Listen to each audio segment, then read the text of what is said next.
بسم الله الرحمن الرحيم aad baan salaamayaa saxaafadda iyo dadka ka soo qayb galayba waxaan war saxaafadeedkan aan doonaynaa inaan la wadaagno dadweynaha Soomaaliyeed dhibaatooyin ka soo noqnoqday gobolka City oo haddii rabbi xugmaayo bilihii u dambeeyayba ama labadii sano ee u dambeysay gobolka waxaa ka jiray dhibaato nabadgelyo darro oo ka dhalatay khalad ay samaysay maamulkii IBRDF iyo ciidamadii ka talin jiray dhulka Soomaalida ee militariga Itoobiya iyagoo saddex degmo oo dhulka Soomaalida raaciyay qowmiyadda Canfarta ismaandhaafkii maalinka abuurmayna ee labadii sano u dambeeyay cirka isku shareeray waxa u dambeeyay hadda 25kii bisha maalinkii Isniinta ahayd dagaal ciidamo habaysan oo hubaysan oo ciidamada ismaamulka qowmiyadda Canfarta ay ku soo qaadeen degmada Garbaciise iyo dal la helay deegaanka la yiraahdo halkaas oo dad 20 ku dhawaada ay ku dhinteen dhowr iyo 20 ay ku dhaawacmeen dad 19 ruux dhintay oo Soomaali ah 24 way dhaawacmeen daraad shalay u dambeysay waxa iyana sidoo kale ka dhacay shaqaaqo ay ku dhinteen dad 10 agagaarka maartay nambarkooda gaadhayo dhaawacna wali lama xoolo badan oo Soomaaliyeedna way dhacmeen burbur badan baa ka dhacay meeshaas ismaandhaafka maxaa sal u ah dhul Soomaaliyeed oo la raaciyay qowmiyadda Canfarta dadkii Soomaaliyeedna ka hadlaayeen marka deegaankaas maamulkiisa iyo odayaashiisa iyo ugaaskiisa iyo waxgaradkiisa shacbiga Soomaaliyeed oo soo qeyliyeen 10 bari ka hor 15 bari ka hor markay wafdiga ku yimaadeen Jigjiga iyo dadweynaha Soomaaliyeed ka codsanaya kaalmo iyo dawladda ismaamulka Soomaalida kaalmo ka codsanaya iyo odayaasha dhaqanka iyo ururada muxuu ahaayay bulshada iyo ururada siyaasadda ee Soomaalida haddaan shacbiga Soomaaliyeed nahay haddii xilligan aan onolaf ay nabad qaadatay haddii maamulkii iyo shacabkii iyo xisbiyadii isla joogan dhulka Soomaalida waa in isku mowqif laga joogo waa in taageero helaan way dadka muxuu ahaayay gobolka City Garbaciise in loo heeliyo way in dadka Soomaali in dadka aan walaalahana Canfarta ama nabad loo helo dadka reer City ama dagaalka lala galo laba sano waxa leeyahay dad baa dhintay soo soco xoolaha la qaaday jid baa la xiray guryaha la gubay dad Soomaaliya la afduubay marka nabadna looma keeno dagaalkiina lama galiyo sidaasi walaalnimo ma dadka Soomaaliyeed dawladda Soomaalida iyo maxaa ahaayay odayaasha dhaqanka iyo ururada siyaasadda iyo ururada bulshadaba dadka Soomaaliyeed waxa waajib ku ah inay garab istaagaan dawladda federaalkana waxaan rabnaa meesha inay dhaxdhaxaadna ka noqoto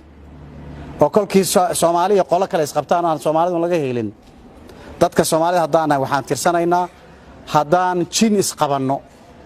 shaydaan hadaan isqabanno qowmiyad kale hadaan isqabanina laga yaxanun inayna taas dhixin weey waxa kale oo dawladda Soomaalida dawladda federaalka u furan in meesha nabad laga dhaliyo dadka Soomaaliyeed maanta way midaysan yihiin nabadna way gali karaan colaadna way gali karaan wax uu ka go'aa dawladda federaalka waxa la rabaa in meesha inay nabad ka timaado gobolka City iyo degmooyinkan dadka Soomaalidu degan yahay ee khasabka in lagu raaciyo la doonayo dhibaatada ka timid hadda in khasab lagu raaciyo iyo dhibaatada ka iman lahayd in dhulka Soomaalida intii loo soo celiyo nabad timaad midkooda dhib yar waxa dhib yar in Soomaali loo soo celiyo oo dadku deegaanka raali ka yihiin yimaado labada qowmiyadna xiriir badan baa ka dhaxay taariikh baa ka dhaxays dhalasha ka dhaxay diin baa ka dhaxay wax badan masaalix badan baa ka dhaxay boqol meel badan bay ku wada nool yihiin taariikh wada nolosha ka dhaxay in nabad laga dhaliyo hadii si fiican loo maalgeliyo waa wax suuragal weey aad baan u soo dhaweynaa laakiin dadka Soomaalida waxaan leenahay inuu barkeena nabad iskaga seexdo barkeena la cuno aqli ma ama waa inaan dadka haday gardarayeen qabanno ama waa inaan u heelino ama waa inaan nabad u keeno ama waa inaan difaac la galno dadka Soomaaliyeed marka ururada iyo dawladda iyo odayaasha dhaqanka ee maalmo qaylada loogu imanayo inaynan fiirsanin weeye qodobka labaad waxa weeye waxa dhulka Soomaalida laga soo sheegayaa isku dhacyo fara badan marka labadii sano in rabnay inaan nabad helo oo dadka Soomaalidu uu hal abuur sameeyo oo dadka Soomaalidu uu xisbiya sameeyo oo urur bulshad sameeyo oo isdhaxgal sameeyo oo dawladda taageero oo ururada taageero oo horumar dhaqaale sameeyo markaan doonin in qabala la isku qabsado reer la isku qabsado maxaa maalmo dhaweed ka dhacay xuduudka gobolka Liibaan iyo Afdheer dagaal hadda gobolka Doolaa laga soo sheegay dhibaato shalay iyo daraad labada magaalo adduunka isugu dhaweed baa isu gudbila waa dhanaan iyo goday balka warrab idinku maxaa dadkeena waxa weeyaan waa dad wax walba ka dhaxeeyo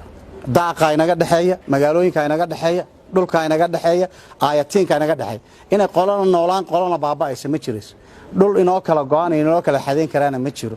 dhulka iyo dadku waan wada leenahay haddaan jawxanahay waxaan ugu baaqaynaa dareenkan aniga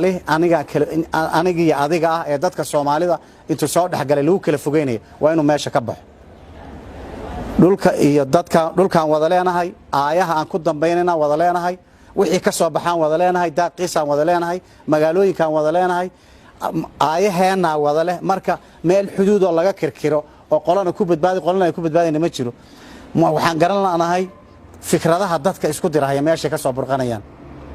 waa la fahmi laayahay waxa dadka Soomaalida wax walba ka dhaxeeya waxayna 30 sano ee ismaamulka lahayn inuu jiro xiriir Soomaali oo dhan isu keena laakiin labadii qabale isugu xigay inay isfahmi laayihiin